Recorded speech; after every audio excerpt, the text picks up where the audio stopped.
Now, I won't go and do something such as accuse Nate Christensen of something so nefarious as watching this channel, but I will say that there are some stunning correlations between this article and things we've talked about on this channel for quite some time now.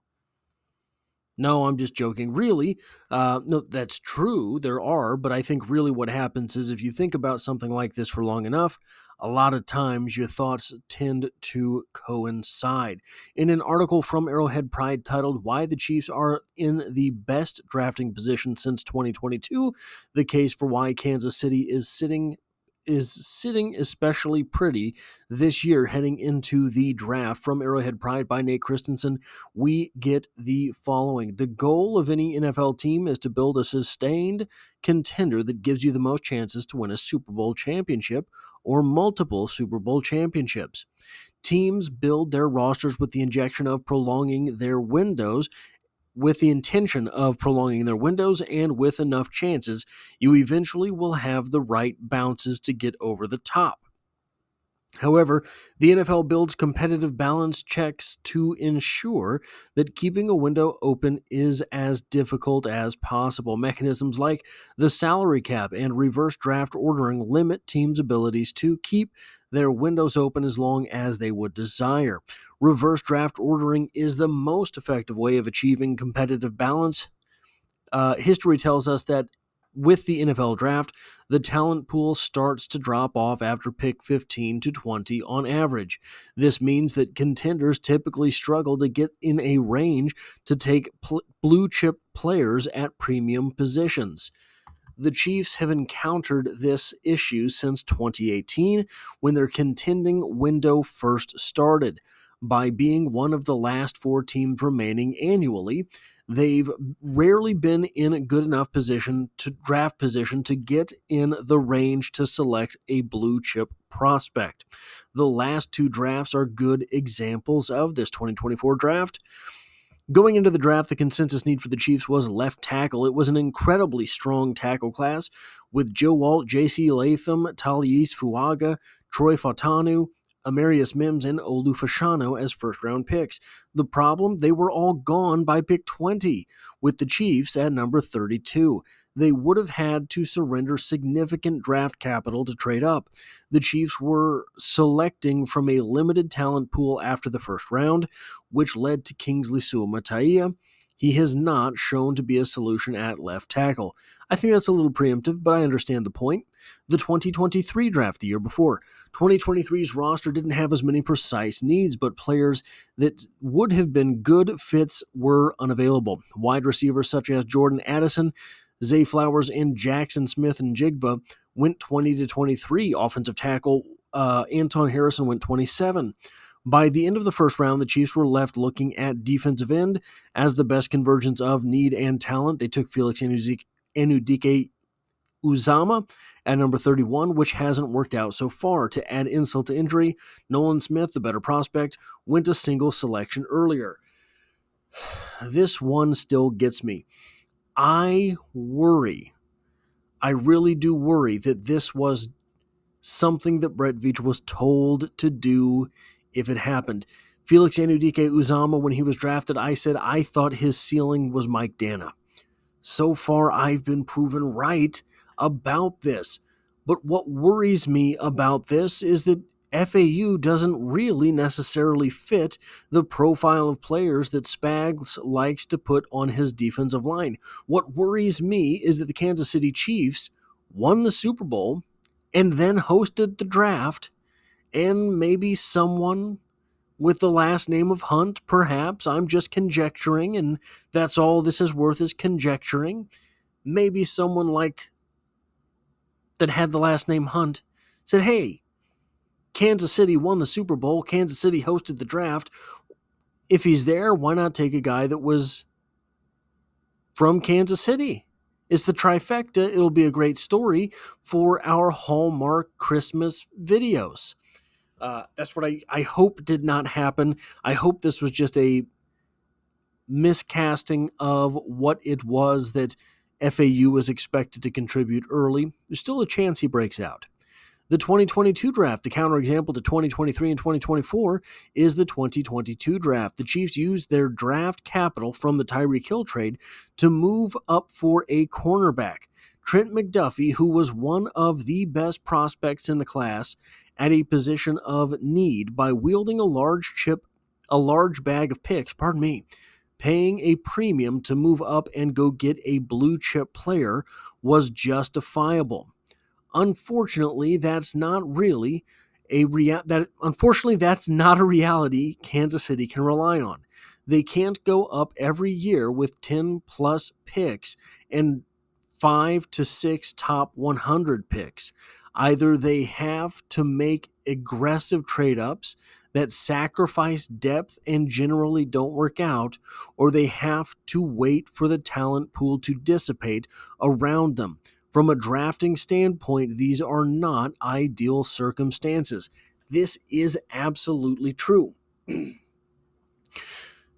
Chiefs are only equipped with 7 draft picks each season by default. Sometimes they get some trade to go their way, but more often than not lately, they've been the ones trading away picks.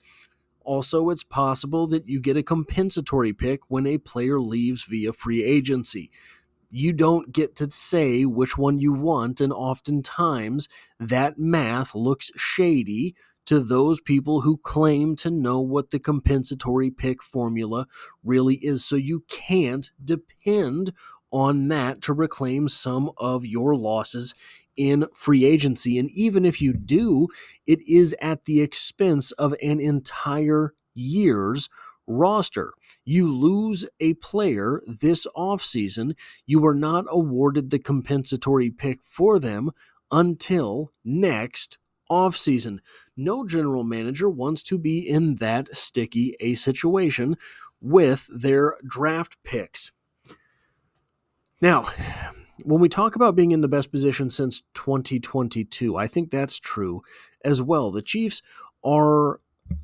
have this offseason made a checklist of all the things that they need, and they've gone ahead and signed at least a guy at that position. Very, very intriguing. I don't know really what to expect. I think that the Chiefs are primed not just for the eventuality of being able to take the best player available, but also for the fact that they can trade up or back in any of these rounds. Adding to that, they have an extra third round pick. Not the most valuable pick in the world, but a third round pick certainly is a profitable asset for trade. The great big need was left tackle. I think we can all agree on that. What they did by bringing in Moore was give themselves a 2-year runway in order to figure something out. Everyone kind of agrees he can play left tackle in the NFL. He has done that enough times to say he's competent at that job. Whether or not he can be competent at that job for 1,000 snaps per season is yet to be seen.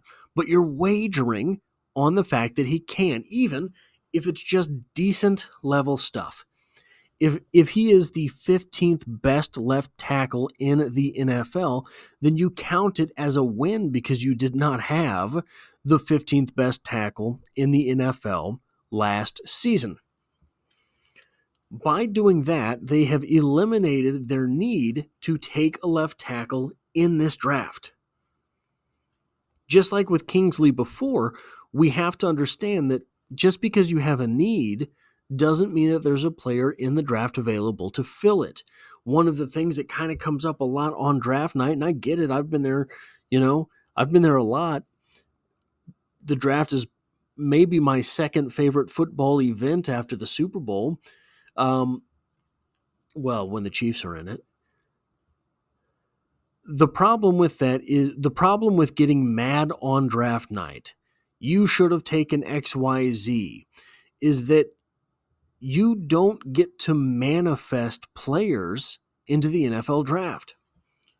That's why it is. So you don't get to manifest players into the NFL draft. You don't get to say, because I have a need at left tackle, there will be one there at 31. Maybe there's not. Odds are there won't be, especially with a premium position like left tackle. So, what the Chiefs have done this off season, is that they have put themselves in immaculate position to be able to take the best player available and or trade back to pick up more picks and or aggressively trade up and try to get themselves one of these, the kind of, from what I am hearing that people are saying, the blue chip players in this draft are somewhere between 9 and 15, but probably closer to 9 than 15 players who are instant impact players in this draft. You can get yourself a whole lot closer to that tier of player. Sort of the worry about this draft is that after pick 13, we'll just call it. After pick 13, everyone's kind of the same level of player until you get out of the top 100.